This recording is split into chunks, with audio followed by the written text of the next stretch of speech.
What is going on, everybody? Welcome back to another episode of the KindaFunny Xcast, your home for all things Xbox here at KindaFunny. Of course, I'm one of your hosts, Snowbike Mike, and today I am joined by both of my gaming dads, Parris Lilly and Gary Whitta.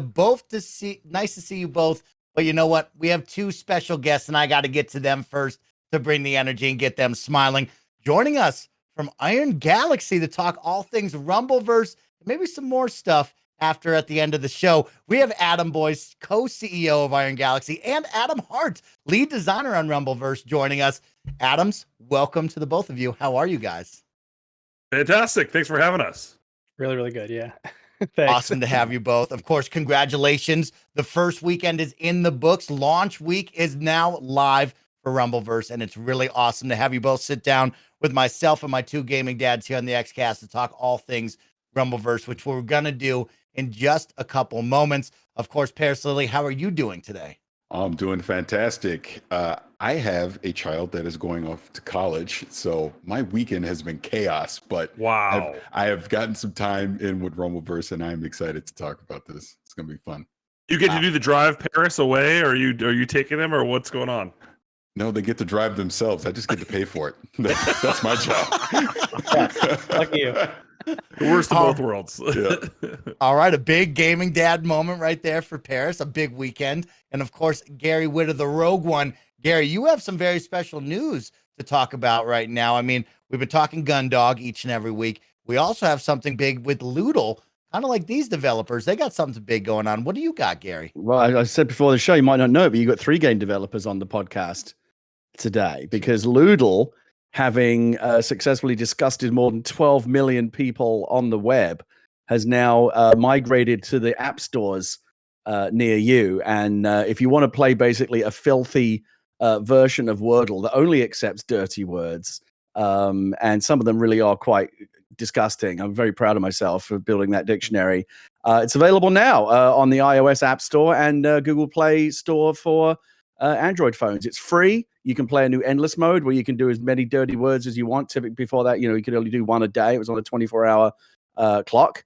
Yeah, go get it. It's always free, nothing to pay for. And if you like it, please leave a rating and a review, because it helps the master algorithm recommend the app to other people. Yeah, it's really been fun to make. Adam Nickervision his company. Adam Nickerson, who is my partner in crime on a bunch of stupid ass projects, built the app and did an amazing job with it. And proud's not the right word, but we're happy to see it out in the world.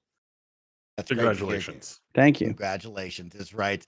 Gary, of course, Bear just brought up the logo. Logo's looking good, Gary. I like that, with a little drip emoji on. Yeah, it's a combination of the what is it? The aubergine, or I can't remember. It's the one that people use when they want to use a penis, and then the typical name for the other emoji is sweat.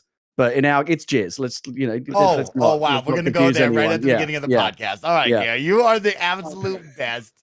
Gary, 3 developers on the show today. We got to get right into it, because I want to get the guys from Iron Galaxy talking all about their brand new game. But you'll probably notice that, last night on our KindaFunny stream, we joined the MinnMax team for Trivia Tower with our friend over there, Ben Hansen, and his community absolutely brought it. Unfortunately, the KindaFunny best friends, we're not good at trivia, and we lost. My punishment for the week was supposed to intro this show with a whole lot of helium in my lungs and give you a fun intro. But unfortunately, I popped the balloon right before the show started. So you will get that fun intro next week. I won't have to embarrass myself in front of the Adams right now. But let's jump right into the show, because this is the KindaFunny Xcast each and every Wednesday at 6 a.m. West Coast, Best Coast time on youtube.com/KindaFunnyGames, roosterteeth.com, and of course on podcast services around the globe. We bring you all the Xbox talk that you want. Don't forget, we are now Epic Games partners, which means if you're buying games off the Epic Games Store, if you're upgrading your look in Fortnite, or maybe playing Rumbleverse, you can help support the team over here at KindaFunny with our Epic creator code KindaFunny at checkout. It's no additional cost to you, and you can help support the team in a brand new way. And a big shout out to our good friend, part of the team at KindaFunny, Blessing out of Yo-Ye Jr. from the PS I Love You XOXO team, KindaFunny Games Daily, because he will be hosting the first ever Disney and Marvel Games Showcase on Friday, September 9th. So make sure to tune in and support him. And of course, check out all the exciting reveals, announcements, and trailers on the way very, very soon. So congratulations, Bless. Very, very dope on behalf of the KindaFunny Xcast team. We'd like to thank all of the people who support us, whether you're watching live over on Patreon or if you're listening in on podcast services or over on YouTube. We'd like to thank our Patreon producers as well for the month of August. Fargo Brady, Delaney Twinning, James Hastings, and Casey Andrew. Thank you all so much for your support. This week, the KindaFunny Xcast is sponsored by Shopify and Uplift. We'll tell you all about that in just a little bit. Let's jump right into the show. We got the team from Iron Galaxy here, Adam Boyes and Adam Hart, to talk all things Rumbleverse. And I've been playing this all weekend long. I played a little too late with Adam last night or a couple nights ago, but we had a ton of fun. So let's jump into it. Adam Boyes, I'll start with you. The idea of a melee-focused battle royale wrestling set. Where did you and the team at Iron Galaxy come up with this crazy idea? It was a lot of brainstorming. We know multiplayer as a studio. We know fighting as a studio. Killer Instinct, Dive Kick, Street Fighter, Third Strike. It's part of our blood. Competitive fighting and stuff like that. So we knew we wanted that to be a part of it. We were sort of jamming on what should be the next thing we pitch. As a studio, we work on a lot of other people's games. We port a lot of products and stuff like that too. We wanted something original. We wanted something new and fresh. And so me and Craig Kuyava, who was on our production team, we were jamming on a really horrible idea for this gory, over-the-top battle royale idea. We went to Dave and Chelsea, and Dave's just like, Dave Lang, our founder, was like, that's the stupidest idea I've ever heard of. And Chelsea just sort of takes a sip of her gin and tonic, and she goes, we should do wrestling. I swear to you, that's exactly what happened. So at that lobby bar in Orlando for the next 5 hours, we just jammed on the concept of what would it be like to elbow drop someone off a 40-story building. What does this world look like? Everyone's board a champion. The greatest champion's the mayor. The strongest person in the country is the president. And then the whole lore of Rumbleverse sort of exploded. And then we went back to the office and started telling people about it. I remember grabbing Adam Hart because we were down in Orlando. I'm like, we got this crazy wild idea. Can this work? And Adam, I remember your reaction, right? Yeah, he pulled me into a meeting room and he's just like, what do you think? Wrestling Battle Royale. Funny, right? And I'm like, yeah, it's really funny. He starts talking about how funny it would be. I'm laughing and having a good time. I leave the meeting room. I'm like, he's not serious. He's just telling me a funny thing. And then a couple weeks later, he's like, Adam, we signed it. We're doing it. And the team difficult concept to pull off, but we did it. Yeah. That was my favorite part. The design team was like, can we pull this off? Melee at scale. The tech team, Ramon Franco and his crew was like, this is really hard to do. And I was like, right, but the idea. And they're like, right, but we have to make this now. And so it was kind of like a big group effort. Lars, who's our game director now, he created a cool animatic. And the whole thing almost created a whole vibe of its own. People were writing lore. I remember Adam writing a bunch of backstory for the character and the worlds and stuff like that. And so the team, though, throughout the years have just added more and more ideas. So that was the inception of it, Mike. And then over time, it just sort of created, became a beast of its own. Well, congratulations, guys. Of course, we are celebrating launch week, free to play, out now everywhere. It's got cross-platform play, cross-progression, thanks to your teamwork over with Epic. But Adam Hart, I want to go over to you. You're the lead designer for this game. And I think the big one we talked about is that fighting game lineage. You and I and Adam Boyes over there beforehand have spoken about Killer Instinct and the idea of now going into the melee battle royale. What did it look like from a design standpoint for you to create something like this? Yeah, it's like kind of a dream, honestly. I was lucky enough to kind of turn a joke into a game with Dive Kick, and that ended up being a pretty interesting deconstruction of what a fighting game is and making like the simplest possible thing. And then I got to live the, every young fighting game player's dream and do Killer Instinct and make something really ridiculously complicated and intense. So I got to hit both ends of the spectrum as far as, fighting games go. So for me, in my brain, next step was like, I want to take what I love about fighting games, do something else with it.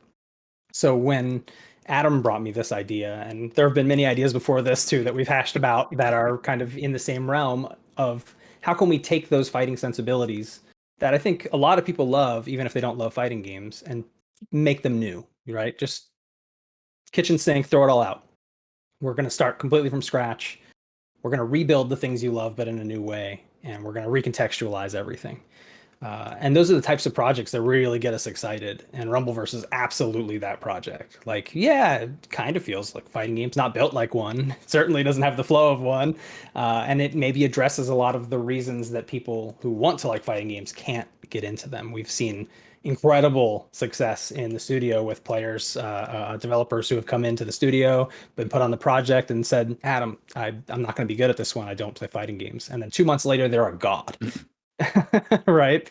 There's just something about the ability to disengage, the ability to play with a friend, the high clarity of the action in the game where it's pretty obvious what you did wrong and what you could do differently. That really keeps you kind of hitting one more game and then really improving and kind of forging your own path forward to becoming a strong player.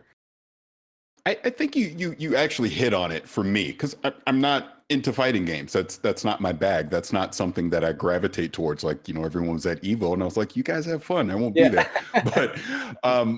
But this kind of what you're saying, I felt like as someone who's not really into fighting games, me diving into it, I was like, okay, I get it. I get it. I don't feel overwhelmed. I don't feel like I can't succeed. Like, matter of fact, my very first match, I didn't win, obviously, but I got like 4 or 5 KOs, and I'm like, I don't even know what the hell I'm doing yet, and I'm having success playing the game. So, but then my next match, I got destroyed. But that's besides the point. Where I felt like, as a non-fighting gaming fan, if I'm saying that right, this was very approachable to me. And then you throw in the battle royale elements to it as well. I was like, I understand the concepts. I get the progression on this, and I'm having fun.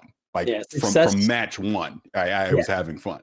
Success is the key word. You kind of said, hey, I'm having success. Yeah. That's impossible in a 1v1 fighting game. It's like you get put in a shoebox diorama with me and then you get exploded and comboed to death. And there's nothing in there that you could like identify yourself as a micro win or a small success that you can be like, okay, I'm taking that one. Yeah. And when you build something in Rumbleverse, it's filled with opportunities for successes, even if you didn't win. Like, there are matches where I play with my friends and we land the sickest duo combo in the universe and we lose. But it doesn't matter. We feel like winners. We had that momentary success. And the game is just littered with ways to feel good, even if you didn't get the W. Yeah, Parris, I'm on team Parris all the day long, because like I just pure punishment, pure pain, pure suffering. I worked at Capcom. I worked on Street Fighter HD Remix and all these other games, and just got murdered all the time. I remember being Seth Killian, just by spamming with Blanca, and he's like, nobody's ever played as such a scrub. And I just beat him one round. I was like, that's it. Put my hands up. I'm like, I'm never playing again. But one of the inspirations was that, remember when Overwatch stopped doing KD ratios and started doing play of the game? To me, that was like a transformational mental change for me as a multiplayer gamer. I just wanted to be on that reel. I wanted that moment to be my win. I play a lot of Battlefield, and I just want to throw down that one mine and hide in that one bush so that one tank rolls over and explodes, and I'm like, boom, I made my night, right? And that's, to me, what we try to set out to do with Rumbleverse, is create an experience where you can have those. And sometimes when it happens to you, it's funny, and so it sort of softens the blow of you maybe getting KO'd or getting some big thing happen, because you're like, I can't believe that happened to me. So how do you create almost like a highlight reel type of gameplay that doesn't get too old too quickly? And that's really what we try to dial in on, is then also making it watchable for people also that aren't that good at it. So to your point, Parris, maybe if people are still watching it, but there's still fun things happening, I want people to still enjoy it. So that way you still get, some smiles and laughs, even if you are getting, dummied the whole way through. I actually think that's a really good point you make, Adam, about the whole, like, it's something I've seen emerging in games more in the past couple of years, is the idea of trying to design games in a way that they're basically like memorable moment generators, right? You want to create moments. Like, you can talk about how you won the game, but that's like, again, like the KD statistic is like, it's just a number, right? But it's like, take a look at this amazing batch, like, and win the game, but look at this one batshit thing that happened. Right. That's really, I think that's kind of increasingly behooves game designers to try and make those things happen, especially now that we live in a world of highlight reels and YouTube compilations and clips. And like, one of the reasons why we all like Fall Guys so much is, right, it just constantly serves up mad moments on an ongoing basis. And clip that. And so I think it's I don't know how you begin to design with that as a goal, but I think it's really smart to have that as a goal. One of the pillars actually we did have, Gary, was it has to be entertaining to watch someone bad at it. And that was really something we thought about all the way through, because when Fortnite first took off and everyone wanted to play it, and Jake Paul's playing all this stuff and people aren't that good at it, and you're tuning in, you're like, this is not enjoyable to watch. Whereas this, you can almost role play a really bad player and just have a hilarious stream, where people are having a good time watching you. And that's a really important part. It is tough, but I mean, I give so much credit to the design team and the art team for building a very alive, bright, vibrant world with a lot of puns involved. Squats chicken or slow squatted chicken, where the guy basically racks down for 4 hours, slow squats the chicken, presses it up, and serves it to the customers. Right. Anytime you go through a drive-through in the game, you can actually get free chicken. But stuff like that, the world, as long as it's inviting and fun and inspiring, it just sort of wrote these moments that allowed the designers, I think, to add a ton of great animations and make the world come alive. Yeah, basically, you play Rumbleverse for 1 hour, and two things are going to happen. One, you're going to see something really dumb. It's going to make you laugh. Two, you're going to see something really cool. Might happen to you, but you're going to see something really cool, and it's going to make you smile. And I think that ratio holds true. It's hard to play this game for an hour and not see both of those things. Adam's always... Oh, go for it, Parris. I just wanted to ask, just the battle royale of it all fascinates me. It's like it's obviously been like such a popular trend in the past few years since it blew up with PUBG and H1Z1. Before that, it's been fascinating to watch as game developers. I'm just kind of curious to know like how you've kind of observed the kind of the explosion of kind of battle royale as kind of a genre unto itself over the past couple of years. To me, it's been really surprising. I remember when PUBG first started doing it, I thought, okay, great, this is now the new shooter dynamic, and so it's proven to be. But it's been really, really interesting to see just how surprisingly adaptable and compatible it is with all kinds of different games. Like there's a Mario battle royale, there's a Pac-Man battle royale, there's a Tetris battle royale, and obviously this isn't so much as a reach as that because it's it's still kind of combat focused. But I was just interested to know, like, was battle royale like always kind of one of the foundational elements of it, and in a space that is now so crowded with Apex and Fortnite and everything else, and all these kind of 99-to-1 games that are out there, how you, aside from obviously the fact that the combat's inherently different because it's melee, it's wrestling, like how you differentiate yourself in that space? I'll say it wasn't as crowded as it is now when we started 4 years ago. But we kind of took the same approach as I talked about with the fighting games, where we're like, hey, a lot of people seem to want to like fighting games, but don't. How can we distill some of that here? It's the same thing with battle royales. A lot of people want to like battle royales, but maybe don't. Is there a way we can kind of pick out the things that are really awesome about it, pick out some of the things that frustrate people, and when we're kind of making this brand new thing, build something that is going to appeal to both groups, but also appeal to people who want to be in both groups but haven't found their game yet. Well, yeah, go ahead, Adam. I was going to say, and the other thing about it, I remember the first time I played PUBG, Gary, it was like, it was 11 p.m. I got my first chicken. I won the match, and my heart was racing so hard I couldn't sleep for 5 hours. Like, it was such an intense experience because it was so high octane, high intensity. You peek out and you get sniped by a person that's 3 pixels high. We thought about that too, of like, okay, what is that all about? That is about, I don't create a relationship with another player. I just I become their victim, right? And so what would it be like if you take away the guns, right? How do you have to change a bunch of the aspects of it? Even the way our ring, you don't get, healthed out when you're outside the ring. It's a countdown timer. But that created a really neat dynamic because instead of this big, I always feel like, for me, shooter battle royales are like the tick, tick, tick, tick, tick, tick, tick, tick, tick of like a roller coaster. Boom, you come down and your heart's just racing. Whereas we were like, what would it be like if there's a bunch of loop-de-loops and stuff along the journey? I was playing last night with Johnny V. We were playing together. We saw these guys at another top of a building. And heart isn't racing because I'm like, they're over there. They see us, we see them. I lob a protein pack at them. They throw a chair back at me, and then we're like, okay, we're gonna do it. We're gonna do it. And then we jump towards each other and have this sort of battle. Whereas that doesn't happen in the shooter. So we also wanted to sort of play with the dynamics of how a battle royale works and twist it up a bit. So because as soon as you get that nice OP gun, usually in a shooter, it's kind of like, okay, these are my next 3 steps. In our game, we want to make it more like a freestyle improv, right? It's more like a ballet. You're dancing back and forth. How are we gonna go through this experience? So it was, I won't say it was easy because we uncovered a lot. We tried a lot of things on. Adam remembers all the iterations we've tried with rule sets and different ways, even the way the ring size is and how fast it moves. But the good news is when there's that pressure of combat at the end of it, then it makes it sort of like that. The finale, the final ring is always the greatest point of the match. Yeah, it's almost like a qualifying round. The whole game is a qualifying round, and then the final ring is like the people who made it. But there's some really interesting things just about battle royales in general, like some nice benefits that you just get. Like we're talking about micro successes earlier. Hey, I got top 5. I feel great. I'm better than most of the lobby, right? And we did studies on this stuff with the people in the studio. We'd play an hour and have everybody report their placings, and within 1 hour of gameplay, 75% of the players would rank in the top 25% of a game, and they would all feel like they're better than 75% of the players, which obviously can't be true, but they all feel that way, and that's really important. And then, of course, the other thing that plagues multiplayer games is always disconnects, rage quits, whatever, right? You spend 3 minutes finding a fighting game match, the other dude quits for whatever reason, or he disconnects. Now your time is wasted. When you're playing Battle Royale, if somebody quits, you don't even know. You're just like, oh, I'm one closer. No, I was in 30th place. Now I'm in 29th place. Godlike. So he must have been eliminated by someone else. So like that problem almost solves itself just by nature of the format, which is a really nice thing. So you went cross-platform, which obviously is amazing and awesome to have day one, but you also went free to play. So what was the decision that went into going with that option? Yeah, I mean, both those things, Parris. The good news is, as a studio, we've worked on, I think at this point, over 100 games over the last 14 years as a studio. So the cross-platform part we needed to do. We knew it was in our blood. Mm-hmm. We've done it for other platforms. Let's make sure we do it for this. And the free-to-play was like, what we just want an ability for everyone to try it out. Right, you build something, you put your heart and soul into it. Right, if you put a price tag on it, it's really hard, especially when you're in. What we try to do is do something a little bit different, new and fresh.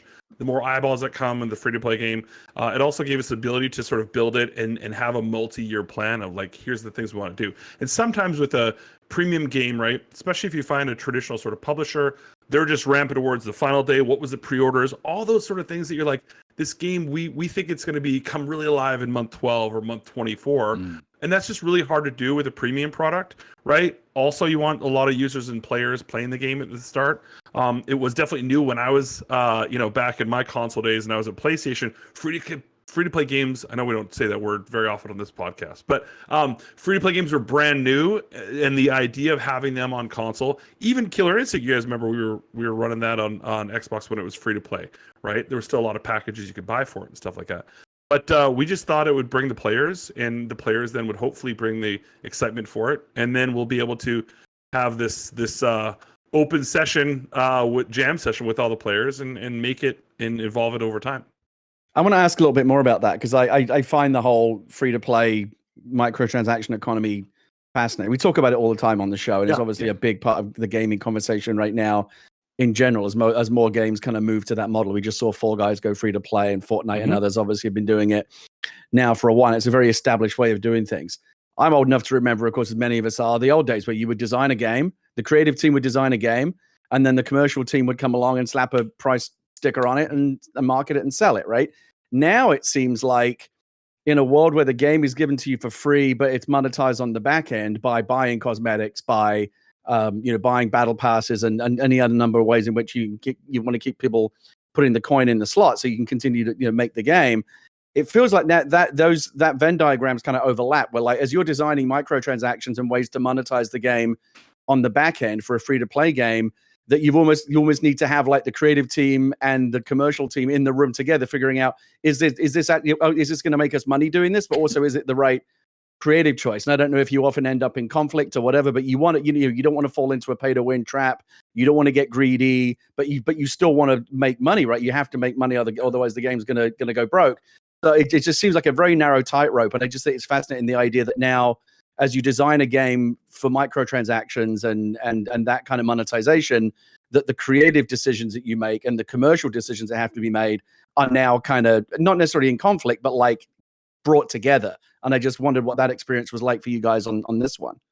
Yeah, I could sort of touch on it holistically, and then Adam could talk about it more sort of from a team perspective. But like, to me, Gary, it's just what I love about it is that you don't have to spend a dime.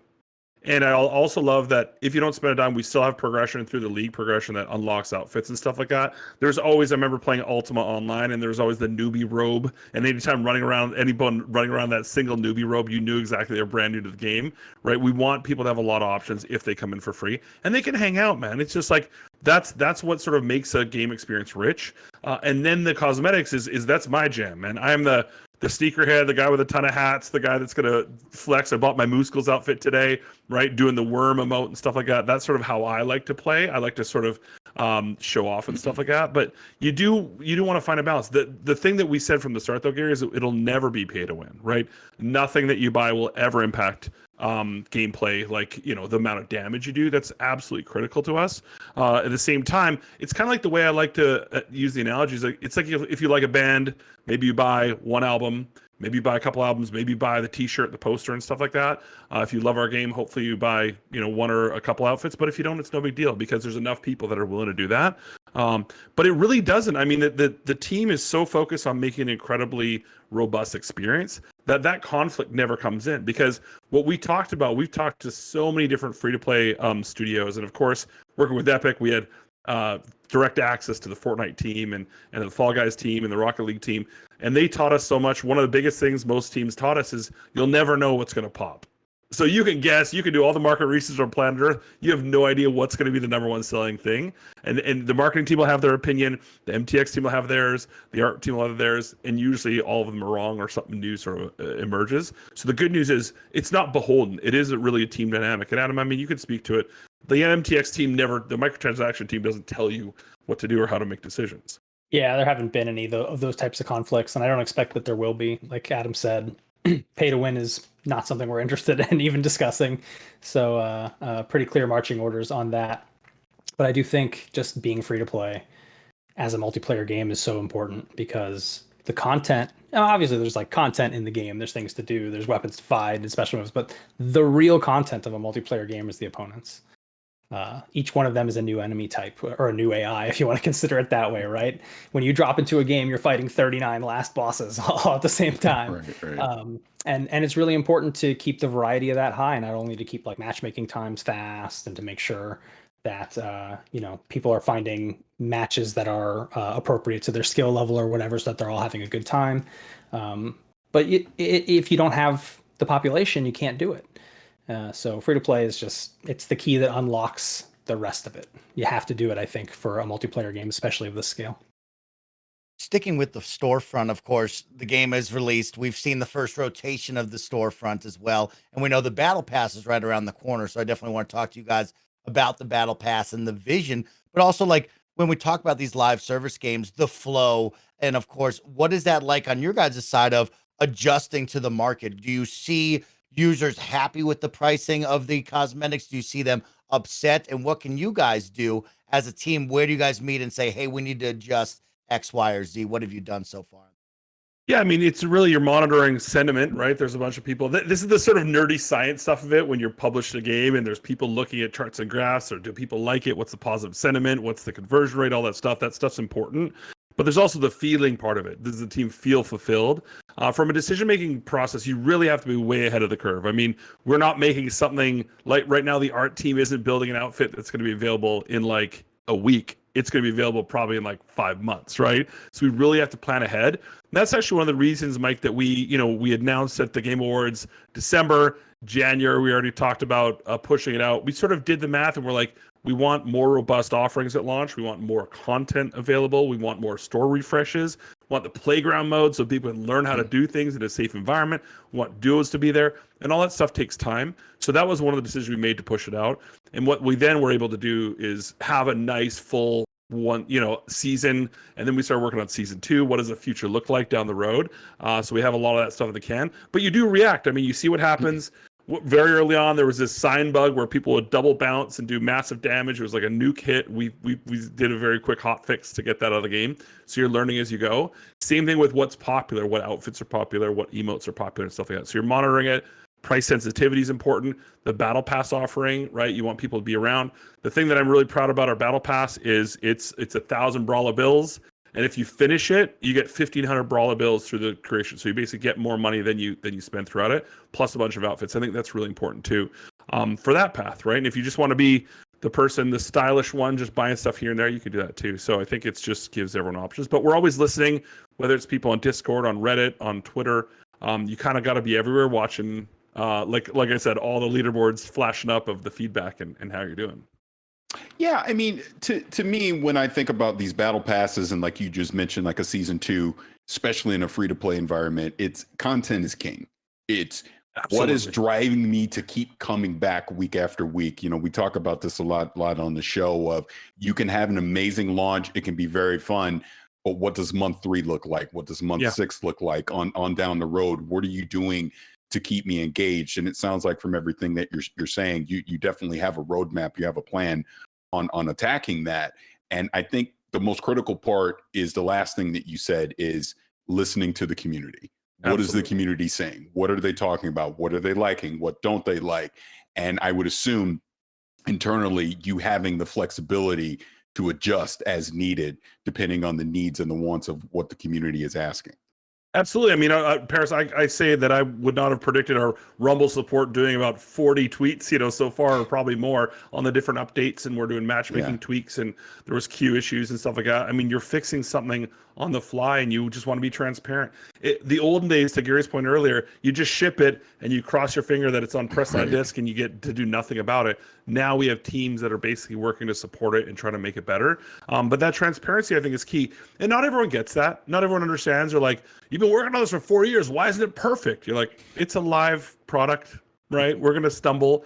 The biggest sort of thing we talked about at the team, a couple months leading up to launch is like, it is the biggest year of improv we're about to go through, right? We're going to so many problems are going to come our way, and we're going to adjust and change it. So it's never going to be perfect. We're really proud about the gains we've made already. We've seen matchmaking times go down and stuff like that, but it is listening too. And so we got to predict, and I bet Gary can sort of resonate, like people are going to have opinions of what we should do next. We have to have a vision, right? That's going to be influenced by the players as well, right? But they can't dictate the future per se. We've got some concepts, but you listen and you learn, but you still, I think the vision comes through, and we got some really cool stuff up our sleeves for the future. Yeah, I think you guys will be pleased. That's all we're going to say. Like that. Well, I want to talk about the stumbles and the successes because it is launch week, but right after a word from our sponsors. This episode is brought to you by Shopify, who powers all of the merch on KindaFunny.com/store. Shopify is the all-in-one commerce platform to start, run, and grow your business. Shopify gives entrepreneurs the resources once reserved for big business, so upstarts, startups, and established businesses alike can sell everywhere. Shopify powers millions of businesses from first sale to full scale, including KindaFunny and Rooster Teeth. Shopify has thousands of integrations and third-party apps, from on-demand printing to accounting to advanced chatbots and beyond. I love how Shopify has the tools and resources that make it easy for any business to succeed, from down the street to around the globe. Go to shopify.com/KFgames, that's all lowercase, for a free 14-day trial and get full access to Shopify's entire suite of features. Again, that is shopify.com/KFgames. Grow your business with Shopify today. Go to shopify.com/KFgames right now. Shopify.com/KFgames. Now, Andy, take it away. Shout out to Uplift for sponsoring this episode. I've been using my Uplift desk for well over a year now. I love the thing so much I decided to write a rap song for them. The build quality is real good. It's made of real high quality wood. They didn't ask for it, I just did it anyway. Getting my Uplift desk immediately improved my mood. Whenever I'm on shows, I'm standing up, I'm feeling a lot more energetic. And also I kind of feel like I was just maybe creating some bad habits sitting down at a desk all day. I would move my legs up, I'd sit underneath my legs on my chair, and eventually all that stuff just created really bad back pain for me. Choose from laminate, whiteboard, bamboo, solid wood, butcher block, or even custom solid wood or laminate options. Uplift Desk won New York Times Wirecutter's Best Standing Desk from 2019 to 2022. And while I'm at it, I'm just gonna give them an award as well. Best standing desk that I use in my bedroom from when they sent it to me until now. Uplift Desk have a 15-year warranty. They ship the same day you order with free shipping and free return shipping. So if you've been feeling the effects of sitting at a desk for 8 hours a day, maybe you want some more energy in your life, maybe you want to do squats in the middle of a Zoom call or something, uplift your life. Go to kindafunny.com/uplift. All right, guys. Adam, boys, I'll start with you. Let's talk about launch week right now. Let's look at the successes and the stumbles. Of course, being a live service game, being free to play. You've launched many of games in your history. Let's talk about this one in particular. How has launch week gone for you and the team? I mean, it's surreal, right? You work on something. I think we did a big toast internally, and we had a chicken chomp celebration to celebrate launch day, and we ordered chicken for all the studios. We got 3 studios. We got Chicago, Orlando, and we got Nashville. And that was surreal because it's an inflection point. It's where Parris, much like you sending your kid off to college, it's no longer yours, right? It's something you put so much time and effort into, and now other people have opinions about it. So that was really formative and important. I mean, a lot of people ask, like, what does success look like? And I was just like, we released it. We worked on this thing for 4 years. It's a working product that came out on 5 different platforms on day one, and it works. And of course, we talked about sort of stumbles. There was a lot of patches. We had a little bit of downtime here and there, just making improvements to the matchmaking and queue times and stuff like that. Hot fixes going in behind, config changes, improvements, just trying to make it a better experience, right? And you learn as you go, right? Every time you're like, how many more players are going to come in? When they come in, what's going to happen then? How do we fix it, right? Somebody's trying to javelin tackle a server behind the scenes, right? We're trying to do patches to fix it. So it's been elation, I think, is the best word across the board. We're proud of the work the team did. Obviously, they bust us about. We're so happy and excited by the response of the players, streamers playing it, right, clipping and stuff like that. So even though we are working hard to make it better every day, I think just pride. There's a lot of pride and elation in the studio. Adam, what do you think? Yeah, I don't know what else to add to that. Very proud, very elated. Yeah, I've been watching so many streams. I'm sure you've seen me popping up in all kinds of streams, saying hi to people and trying to help them out and stuff. But yeah, I'm having a blast. I love it. That's one thing I want to talk with you, Adam Hart, about is when we talk about the live service games and coming out to the big multiplayer audience. We've talked about it with Halo Infinite before. What do on the opposite side when we're all the audience looking at you, the developers? What is going behind the scenes for these hot fixes? What is the hot button thing that you and the team get right on? What are some of the things that have to be pushed to the background and then addressed later on? How do you guys juggle that as a team? And what does that feel like as a developer behind the scenes? Yeah, I think like the key for us is to not be reactive. We don't want to overreact to something. A good example would be people saying, "Oh, I get supered all the time and it hits really hard." And it's like, well, maybe don't jump into a group of 4 glowing characters and try to fight them all. Like maybe that wasn't a good choice that you just made. So we got to let the dust settle on some of that stuff and see, is this really a problem or is this just like a day one? I would like to pretend I'm Sora or Dante and jump into a group and just start swinging and be the boss, right? But then you see also stuff like the stop sign thing Adam was talking about. So what happens in the game is if you bounce on a bounce pad in a move, you bounce up higher. And then if you bounce on another bounce pad, you bounce up even higher. And then if you get a third bounce, it breaks whatever you're doing because that's too much. But you would, choke slam somebody on a car, bounce off of that, hit another car, bounce really high, and then do a lot of damage. You could do that with a elbow drop. You could do that with a stop sign. Using the stop signs kind of like a spear dragoon dive move. What would happen is you'd hit the bounce pad, and then suddenly gain a ridiculous amount of control over your character that's completely unexpected, allowing you to steer yourself back to the bounce pad very easily. And then the second bounce would send you like 80 times higher than we expected, like really high. And then you'd come back down with like what I can only describe as an extinction level unblockable explosion that is a city block size and does like 1,000 damage to everybody in the vicinity, and there's nothing they can do about it. That's probably not so good for the game, right? So we had to attack that one right away. There's no waiting on stuff like that. We don't have to think about whether or not people need to adapt. That's just like, yep, let's fix that one. So we went ahead and did a hotfix for it. And we're very lucky that we have a system that allows us to hotfix some things, so we don't need to go through the whole patch process, and we can be mobile about that stuff. But a lot of it is also the team very good at the game. We play a lot of really strong players in the office, and we're very kind of ahead, I think, of what some of the top strategies might be, what some of the stuff is that's going to feel too strong maybe in 3 months. Right. And we're already working on fixes for those things, hopefully before people even complain about them, so that when the changes come out, they'll be like, wow, they listened, but we had that stuff in the hopper like 3 months ago. And that's how we have to be. We have to be very as ahead of it as we can. And that requires us to really passionately play our own game, play it well, and really pay attention to how people are playing it in the wild and see if that can influence our thinking on it. Adam, boys, as like the co-CEO of this team over there at Iron Galaxy, do you feel the pressure of releasing a live service game as we look at the landscape and market of other games that have tried and succeeded and also tried and failed and are trying to struggle to get back to it? Are you feeling that pressure with you and the other heads of this team?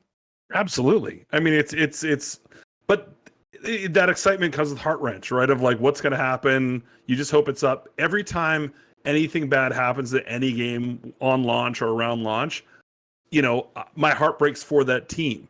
because anyone that's been in development now, Gary, that you're in the special club, right? You understand that when there's bad things that happen, you don't wish that upon anyone. So you just hope that things hold up. We had never seen the amount of players we had on day one. So you hope that it holds up. And then day 2, it gets bigger. And day 3, it gets bigger. And as it goes up, things are going to happen. So the thing we try to lead everyone with is just calmness, right? Diamond hand, this sort of landing. Let's just stick with it. Like Adam said, calm, collected, react to issues, have big plans for bigger reactions. But of course, man, it is death-defying. But the bottom line is, again, if it came out and there was problems, that doesn't negate all the work that went into the 4 years of building it, right? So there is still excitement. There's still that sort of celebratory part of it. Then everything else is like already, when T-Pain's streaming it, you and I are playing it till 4 a.m. Like, that's so exciting. That's so fun. These are things that you didn't expect to be doing, your launch weekend. You'd expect to be in a triage room, figure out how we get the servers back up, right? Which is also still happening behind the scenes as we're putting on smiles and out here talking to great folks like you. I honestly don't know how you guys do it. I mean, I joke about being a game developer, but it really is just joking. Like, Loodle is a stupid thing, but we would get we had a way that people could suggest, like, report bugs and suggest words and suggest features, and whenever people would like criticize the game or say, I don't like this feature or I don't like this word you picked, we would just tell them to go fuck themselves, because like that was part of the game was a joke and it didn't matter if it succeeded or failed. But like, this is a proper commercial enterprise and you obviously have to take it more seriously. But this is the part that scares me the most, and I couldn't do it. I couldn't work on like World of Warcraft or Warzone or Rumbleverse or Fortnite or any of these games where they're constantly having to evolve and keep up with the appetites of the players. I don't know if you're like, for example, I don't know if you're like lurking in the forums or whatever. There's obviously, in terms of like the feedback you're getting from players, there's raw data, right? You can analyze, there's analytics, you can just get like the raw data that's coming from people playing the game. And I'm sure you've got like a matrix stream that's coming at you all the time that you can kind of like pick the bones out of. But in terms of like people suggesting ideas, like I like this or I don't like that, I don't even know like where you start with that, because it's obviously always so contradictory. Like, somebody wants you to go in one direction, someone else wants you to go in another, and you never want to get to a point, I think you touched on it earlier, where the tail's wagging the dog, right? And you're constantly trying to be reactive and give people like, oh, the forum people want this, we've got to make sure they get it. Like, at the end of the day, you're the author of the game, right? And you need to make sure that you're like, essentially need to make sure that all of this influx of feedback you're getting, some toxic, some really helpful, how do you sort how do you sort it all out? How do you take on board what is useful and not get annoyed by the rest? I don't even know where you start with that process. I mean, people are going to say the internet's going to internet, is the way we like to put it, right? Yeah. And I spent many years, being on stage at E3, and people would tell me how I looked like an out of work Ella DeGeneres. And so you sort of like, you eat those bees and you hope that you could find the goodness in it. It's hard, Gary, but I think part of it is because we work with so many amazing professionals that get to touch so many other products, and so we get to live vicariously many times through other people's games. When it's your own, it does hit different. I always say to people, don't read the comments, and everyone does. We're in all the forums. You imagine we see Twitch chats. Sometimes it's Keats in a chat. Sometimes me in a chat with people, just interacting with people, and you want to see what they think. But there is that part, I think, with experience through your career, experience that I like to say, digested through the context of your life, becomes wisdom. And that wisdom is what helps you govern how you pick out the jewels in the mess of the internet, right? And sometimes it is formative, like, oh, that's a great idea. Or you see a clip that people have ideas, you grab that and you say, we should run with this. But that really is also just having an incredible, talented team that you can rely on and be like, we're doing this together. Be calm, be cool. People are going to scream about stuff. People are going to yell dead game, right? They're going to do that on Call of Duty Launch Day 2, right? It isn't true. So it is, the forest for the trees part is difficult, but sometimes too, I think, especially with young developers, Nate Mefford, one of our coworkers, has this great saying. He said, the worst thing that can happen to a new game developer is their first game is successful, because they think they had something to do with it, right? And that's so true, right? Because it's like, part of this is just magic. You put something into the world, you hope people respond to it because you did, but you never know. There's thousands of games that get released every year. So with that, I think you got that support structure that we have as a team. I can only feel, Gary, to your point of like, independent developers put something out there and they're reading every Steam review and they're a solo developer, or they have a team of 4 people. We have a team of 100 people that we can support and give them that love that they need in these hard times. And again, over time, then they're going to realize, I should read less of this stuff, or roll my eyes. What I do sometimes, I clip it. I'm like, oh, that's a good dig, you know? Like when somebody said Wrecketeer, more like Wreck My Career. I'm like, I'm keeping that one, right? Stuff like that. Yeah, you got to give credit where it's due. You got to give props when you get owned very, very well. Speaking of, can we just do like a quick digression? I apologize for this, but like I feel like for people who are watching the video version of this, even with the hat and the beard, there are some people looking at Adam going, I know that motherfucker from somewhere. I just can't put my finger on it. And I love the fact that we have Adam Boys on the Xbox, on the Xcast here, because Adam, of course, did perpetrate and was a key protagonist in one of the great owns on the Xbox and the Xbox community of all time when he did the legendary "Here's How You Share a Game on PlayStation." And the funny thing is that I'm sure I know you've given interviews, you've talked about it a million times. I don't think you and I have ever talked about it. It's obviously years on, and I'm triggered to think about it because, like you just said, like even when you're the one getting owned, you got to give props. And I remember when you did it, going, you know what, that was spot on. Xbox needed to get pulled up on this. You did it in a funny and just straight to the point kind of way. I thought it was brilliant. And now you're a part of internet history. You're a meme, right? You're a part of this. You've got this kind of little corner of like internet perpetuity that you've carved out for yourself. I just, like, all these years later, like, Mike, did you not put that together? Because you did the brain explode. Oh, my brain just exploded because I know that very well. And no, me and Adam spent all weekend together, and it didn't click in my head to say, "Oh, you're that jabroni." I love that, Adam. In my head canon, the whole reason why Adam now has the hat and the beard is he's sick of people on the street going, "Hey, how do you share a game?" Like, he's gone into like disguise mode. I mean, do you still get that to this day? I mean, that must follow you around, right? Yeah.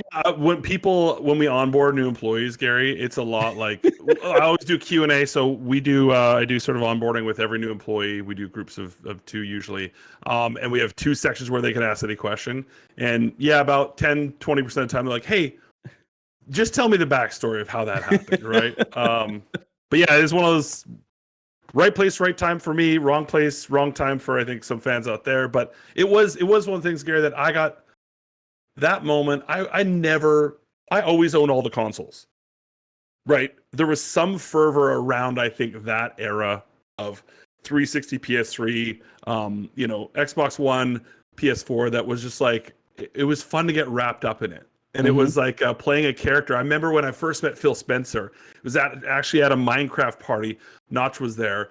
And he comes up to me, he gives me a big handshake, first time we met. And he goes, "I love the character you play on the internet." And I just thought that was so, he knew. Me and Aaron Greenberg, I mean, we're all friends, right? Because behind the scenes, like you're working for a big company, but you're all on it together. And there was definitely some people, I think, at Microsoft that did not like me. I heard about a dartboard with my face on it that people just throw at because they just thought I was the devil. But I just love all of it, right? I love games in general. I love consoles. As soon as I left, I was like, yeah, I mean, of course I worked for PlayStation, but I also have a huge gamer score. Like, I've been playing Xbox a ton too. So people that get too wrapped up in that stuff, I think, is hilarious. But then I was also one fanning the flames, when I worked there too. So what's funny about that now is that it does feel almost like something from another era, right? Because we've had Phil Spencer on here before, and Phil, of course, has been a big part of like the whole kumbaya. I want to play God of War. It's not about where you're playing. We're all players together, and it's all very like, I want to buy the world a Coke. And I like the fact that we've moved on from. Again, we're all, and some of us here are old enough to remember Nintendo, Sega does what Nintendo don't and all that kind of stuff. And it feels like that thing that you did with Shu was almost like one of the last gasps of the old console wars before that kind of fell out of fashion. Do you know what I mean? Yeah, I do. Yeah. Well, that's what I wanted to say. I wanted to say to that very point. You were a part of one of the biggest moments in gaming history. That thing that you did, I guess that was 2013, right? I mean, that's something we'll be talking about a decade from now because it's that memorable. So, but I'm glad you said what you said about you own all the systems. Obviously, you fan the flames a little bit because, it used to be fun to do that. But I think we have kind of reached the point where I am glad to see more people being upfront about what we know happens behind the scenes, about everyone's friends, everyone's colleagues. Yeah. It's a friendly competition and not this cutthroat, weirdo console war stuff that we see online. And I know I interrupted you, Gary, but since I am talking, I'm going to kind of shift it back into something that Adam was saying before. You're talking about filtering out the noise and everything that you see with online comments and all that. But I am curious, while you're working on the game, and I'm assuming this, you're more of in a bubble. You come up with this concept, you come up with something that's a little outside the box. You think it's great. The team thinks it's great. You're having fun. But with this weekend launching, I mean, for you personally, or just the around the team, I mean, I'm assuming there was some nervousness as you launch, but what has the reception been like that you've seen overall from the community about this game? Like I said, me personally, I've had fun with it, but Sure. From what you've seen, what's been the reception so far? I mean, really super positive. We just saw IGN's review hit today. We got a 9, which is fantastic. Really proud of that. Obviously, I think, again, launching a game with live services, with the servers staying up for the most part, with people, again, the matchmaking issues. But that stuff aside, it's more of the reaction that, like, even so, like, there's other games right now that are launching, people like this versus that. I'm like, just, if people are enjoying it, they're high-fiving each other, they're sharing clips on their streams, they're exuberant. That is so, it resonates, right? You see that sort of, then the echo chamber becomes other people too. So it's been nothing but, like I said, elation, like just so much excitement. So a lot of positivity. Of course, people have feedback on stuff, but generically speaking, it is fresh. Some people don't get it right away. Parents, they come on, they play for a bit, they're like, I don't get it. Maybe they check out tutorial, they come back with their friend, and then sort of things change a bit. But overall, it's been vastly positive that I've seen. Of course, there have been, the other stuff, the other sort of chatter, but overall, really, really positive. And again, live service game launching free to play.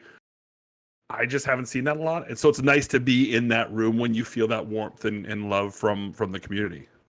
Yeah, we're not totally flying blind like early on in development either. We did a handful of friends and family play tests, and we'd bring in a bunch of trusted folks, let them see an earlier version of the game, ask them, hey, what do you think? And they're like, we love it. And it's like, okay, well, we can't trust them. They're our friends and family. Yeah, great to clap 3 times, by the way, to be an early playtest. Just want to be on the record there. Yeah. And then, we do some more play tests with like total strangers. We pull people off the street. We have them play test it. We say, hey, what do you think? Do this big survey. We like it. Okay, cool. Maybe we got something here. And then we start doing the big reveal at Game Awards. We do the public test there in December, and watch the sentiment there. People seem to really like it and seem to get it. And it's a game with an identity, right? It's going to find its audience, because it's for somebody. We don't know exactly who that somebody is yet. We're finding out now, but it's definitely for somebody. And I think a community is going to form around us and tell us, exactly who this game is for. Can I ask you this? And because I have a question on the back end of it. So the game just launched. Has it been in terms of like just keeping the servers up and everyone can go play and not have to worry about crashes and queues or whatever? That side of it's been pretty stable, has it? Yeah, we had the Friday night, I think we had a queue. Basically, our matchmaker was getting overloaded, so we were queuing people up to wait, but we were chewing through about 5,000 people a minute, so it was going relatively fast. Some people had to delay that night. We then did a patch Monday morning. People were down for about 2.5 hours, but aside from that, the uptime has been really, really high. The matchmaker times very early on. Mike, you and I were experiencing this, right? 3 to 5 minutes. But as we did config fixes and hot fixes and back-end patches, and then that Monday morning one, it's significantly lower now, which is great. There's been some stability stuff we've been working on too. So yeah, for the most part, Gary, I'd like, knock on wood here, but it's been like, I've been playing it for 5 days, like for at least sort of 6 hours a day. So my follow-up question then is like, basically, without getting like too bogged down in like the technical weeds, like how do you achieve that, right? Because we've seen so many times when that's not the case, right? And it's a big pet peeve of mine is like, even the biggest AAA company will launch an online live service game and you can't get on, or it's crashy, or it's laggy, or the queues are way too long. And it drives me, and I'm sitting there going like, you had one job, like let me play the game, right? And I've said before, it's sometimes in public, I've said like, just take the worst case scenario for your server load, and then just have double the capacity ready to go. Like whatever it is, just double it. And I've had game developers come back and say like, I don't want to get into it, but like it's not that simple. And so explain it to me. Like how were you able to have a successful, stable launch when so many games seem not to be able to do that basic thing? I mean, again, there was the queue times, but what the team did very smartly so is they put a bunch of gates. So the way I kind of look at it is like, you can lay out like a concert. Let's take Lollapalooza here in Chicago, for example. You can lay out the virtual design of where all the concessions are going to be, where are people going to go, how's the traffic going to go, and you can run that visualization, that simulation 1 million times, and you're like, looks great. As soon as people show up, right? I just watched that Woodstock documentary, Woodstock 99, right? And then all of a sudden everything goes to shit, right? So it's easy for people to be like, just put more virtual people pushing it the thing. They're not going to do what human beings do. They're not going to act like real consoles act. They're not going to, log in, log out, unplug the controller, plug it back in, and all that stuff. So it's really difficult, Gary, for people that aren't technical to understand, but like, you literally have to let people just rush the stage and see what happens. And then what buckles, then you sort of, okay, we need more structure here. We need this dates and gates. We need, and I mean, we've been doing this collectively as an industry now, live games for online games for 20 plus, 30 plus almost years. And yet every new game has the same problem. So there is no sort of like silver bullet. Oh, if we just would have done what those guys did. Every big franchise launch, I think, has this problem. So it's easy to be like, oh, just stack it up. So all we did, Gary, is that's why the queue occurred, is we had these sort of stopgaps. So when things looked like there was pressure rising in the pipe, they couldn't get to the next part. So people had to wait outside the club to get in, which to us was just so that way it doesn't collapse for everyone else that's already in the experience. And so it's a balance, right? It hasn't been perfect, but again, you just gotta be calm and try to address the issues. And again, this too shall pass, as Tom Hanks likes to say. Next week it'll be better, week after it'll be better, next season will be better, stuff like that. So it's a lot of work, but it is pressure. And I've seen those comments, the exact comment you made, just work harder, lazies, just prepare more. But that's the crazy thing, right? Is that no matter who you are, whether you're a small indie developer or you're AAA and you spent hundreds of millions of dollars developing and marketing your game, there's obviously things you can do. Like I said, you can build in as many safeguards, you can project, you can do models, you can do all that kind of stuff. But like you said, there's a huge difference between like the best model of like 1 million virtual people in a theme park and real people in a theme park, because you just can't break it down on that level, right? People are too complex and unpredictable. So you can do your best, but then this is maybe kind of the scary truth, is that even at that top level, you've spent every penny you can, you've thrown every server you can at it, until you press that button and open the gates, you genuinely have no idea what's going to happen. Yeah, that's exactly what it is. It's and that's hard to fathom, right? We're very modern technology. We've evolved a lot, but it's just, you press that button and things might go down, right? You hope for the best. So now, guys, we don't have much time with you, so we got to start to ramp down. So Parris and Gary, prepare your final question you'd like to ask these two. Adams, we didn't get to talk much about the game itself because I really love everything in that, right? From the moves that you can pick up, the way that you go from health to supers, the ring, the circle, the countdown timer. There's so much to talk about, and I'm sure we'll find another time to talk about. But I guess let's talk content for my final question, right? Content is king. We look down the road. You've talked about it, of planning out and what the content looks like. But I'd like to look at that of like, content means so much, right? We think of microtransactions, you think of the storefront, but I also think of content as different game modes, right? Adding and elevating your spectate mode, which you currently have. Will we have a ranked playlist, right? A new map. Of course, it's only week 1, but players will start to talk about that. What is the content that you can share with us, or are there top of the priority contents that you want to add, like a trios or a quads? Is there anything you can share with us now before we go? Yeah, so nothing to. I know you want a real answer here. Good try. I gotta sidestep you a bit, Mike, because the way that I look at, because I've been asked this question a lot, like what's coming next? What about this? What about this license? You guys should integrate this mode. There is a list that is thousands of pages long of the greatest ideas, and we've been stack ranking them. So you can imagine the stuff that we think is the most impactful is going to be coming in the next sort of year and beyond. But the best part is we have a multi-year plan. We got a massive sort of like multi-season strategy where we're going to see a lot of stuff. We want to surprise and delight. The goal when we made this game was to bring joy and smiles back to multiplayer gaming. And you can imagine that's sort of one of our, North Stars as we put content out in the future. So we want to make new things and try new stuff along the road. So you just have to stay tuned and find out. I'll take that answer, Adam, because you've made me smile this whole entire weekend. So I'm going to get you with that one. I love that answer. Gary and Parris, I'll open up the floor to you guys for your final questions before we got to let these two go.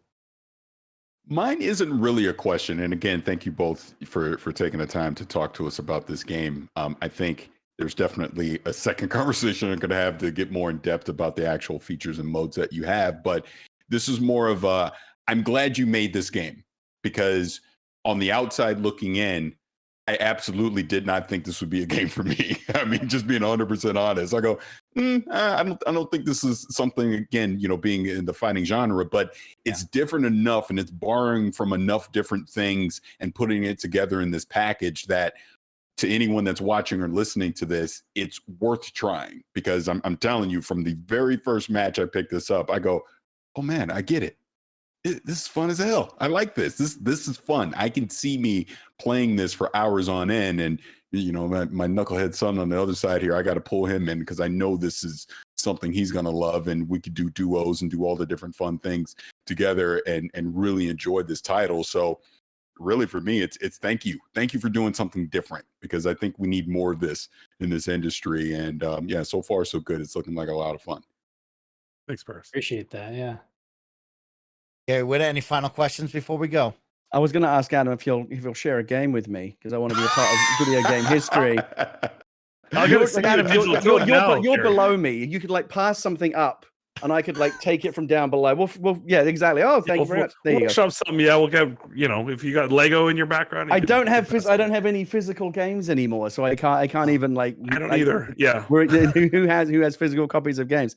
Again, just the broader picture of it, Battle Royale. Do you feel like Battle Royale is, like you said, just in the few years that you spent developing the game, the landscape changed immeasurably, right? From where it was to where it became much more competitive just in the time that it took you to make the game. Do you think, and a lot of people have had this conversation, is it a fad? Is it here to stay? What do you think? Are we still going to be, is Battle Royale still going to be like a central part of the way that we play games 10 years from now?